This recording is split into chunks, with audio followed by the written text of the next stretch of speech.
नृत्य संगम 2025 आम रौप्य जयंती पालन कराऊे वर्ष आउ डिसेम्बर 17 रु 21 तारीख पर्यंत यहाँ पालन करा लाल बहादुर शास्त्री स्टेडियम ठारे एठी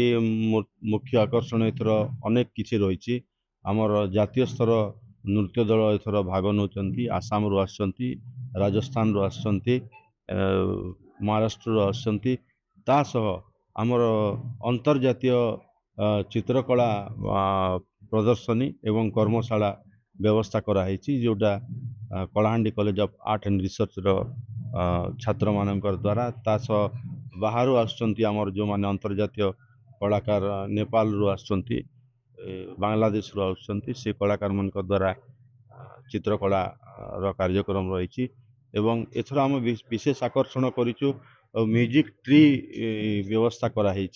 जोटा बरगढ़ कलाग्राम रु आसुचंती बिस्मिल्ला खामाड़ी रविरतन साउंकर music tree हाराहारी 200 instrument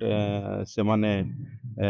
परिवेशन देखेबे music tree रे गछरे लागि जोटा कि नवा पीढ़ी एक विशेष आकर्षण हेबो एमिति अनेक सांस्कृतिक कार्यक्रम सह आमर सेमिनार रखाई 19 तारीख रे 20 तारीख रे कवि सम्मेलन रखाई 21 तारीख रे आमर युव कलाकार मानकर द्वारा एक कलाकार मीट रखाई एमती अनेक कार्यक्रम ए वर्ष रखाई। तो आपण माने देखले नृत्य संगम आडू सिल्वर जुबली के मनेबा लगी बहुत धूमधाम रे 5 दिनिया कार्यक्रम टे रखिचन जेंटा कि 17 रु 21 तारीख तक हबा आ इने भिन्न भिन्न जगह रो भिन्न भिन्न आज्ञा माने आसी करी निजर कला प्रदर्शन करबे। तो आज वीडियो रे एतकी थिला केंदा लागला कमेंट करिकना निहाती जणाबे।